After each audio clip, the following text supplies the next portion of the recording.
राम राम। 27 साल में दो शादियां और दोनों ही पत्नियों की हत्या करना एक बोरुंदा का मामला है, भौंरियों की ढाणी का। वो आज मैं आपको बताने जा रहा हूँ। आप इसे वीडियो को पूरा देखें। एक 10वीं पास जोधपुर से पास आउट रामदेव भौंरिया, जिसकी 1997 के अंदर मेड़ता सिटी के पास चुंदिया गांव है, वहाँ पर उसकी शादी सुमन के साथ होती है। दोनों का 15 साल जीवन साथ चलता है।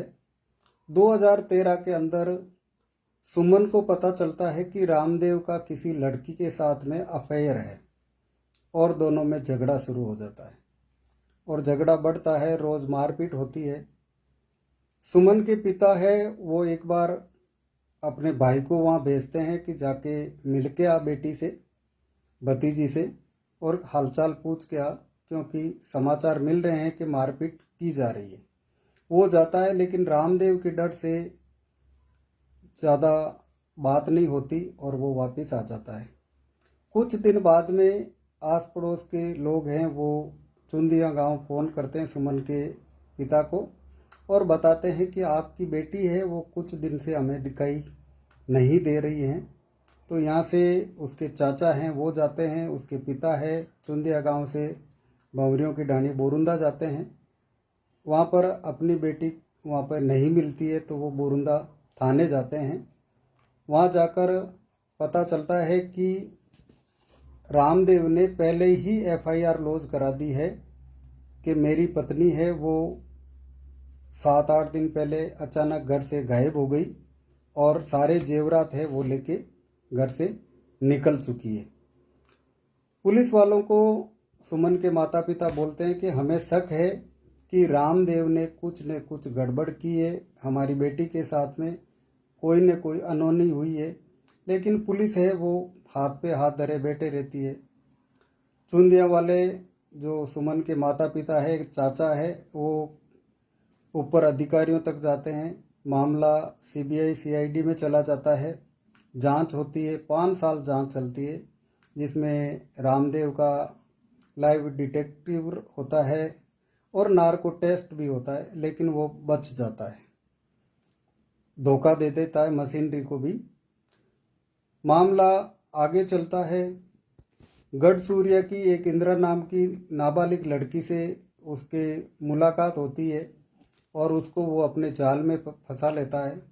जैसे ही वो 2018 के अंदर 18 साल की हो जाती है, उसकी उम्र है, वो बालिग हो जाती है, तो वो रामदेव उसे भगा कर ले आता है।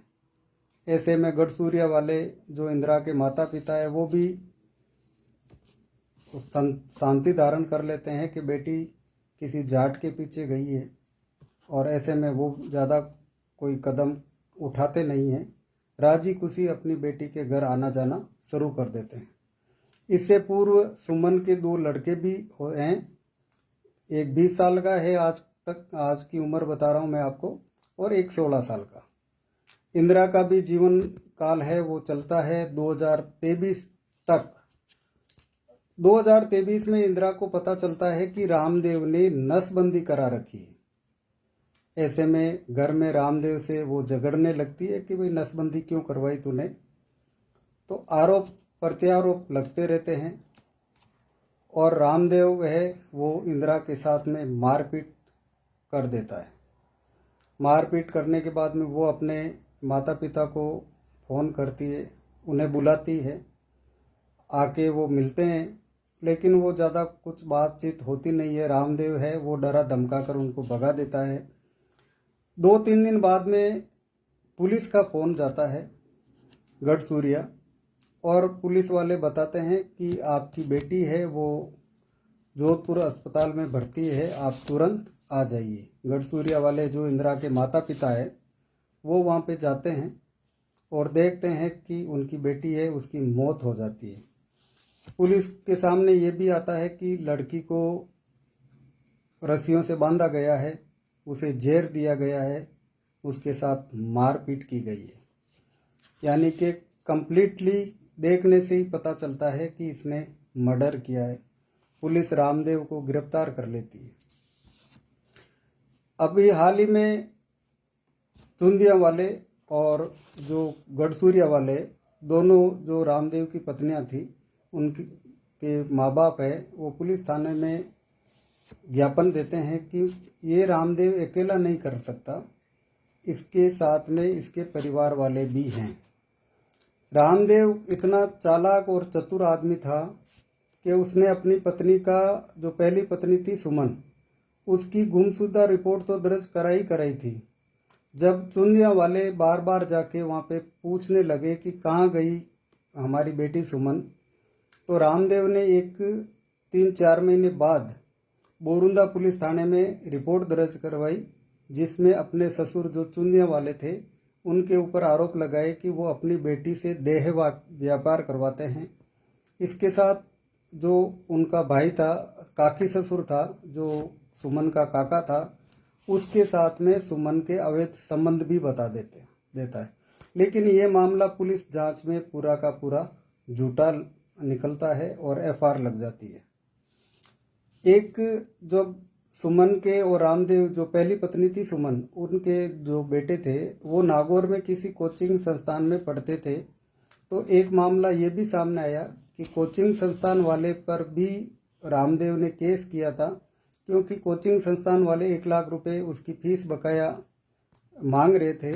ऐसे में उसने एक एफआईआर लॉन्च कराई कि मेरे बेटे के साथ मारपीट की गई है, किडनैप कर लिया गया है, और फिर राजीनामे के नाम पर उसने फीस है वो माफ़ करवा ली। सुमन के जो चुंदिया वाले जो पहली पत्नी थी सुमन, उसके माता पिता ने एक चीज़ और बताई कि हमारे पास में रामदेव 2010 के अंदर आया और उसने बताया कि आपके दोहिते यानी रामदेव के बड़े बेटे को कैंसर है, इसलिए मुझे 1 लाख रुपए चाहिए। और वो 1 लाख रुपए लेके चला गया था, और कैंसर का नाम सुन के जो नाना थे, सुमन के पिता थे और सुमन के लड़के के नाना थे, उन्होंने पैसा भी दे दिया। लेकिन कुछ दिन बाद जब पैसे रिटर्न नहीं हुए, तब ये बात सुमन को पता चली, तब भी लड़ाई झगड़ा हुआ था।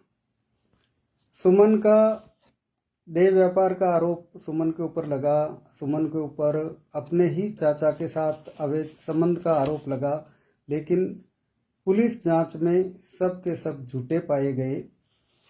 पुलिस ने जब रामदेव को दूसरी पत्नी की हत्या के जुर्म में कबूल किया, तब पुलिस ने पुराने जो रिकॉर्ड थे 2013 में जो जांच हुई, जो इन्वेस्टिगेट ऑफिसर थे उनसे भी बातचीत की गई। और जब 2013 में सुमन गायब हुई थी, तब उसके घर में सीवरेज का काम चल रहा था।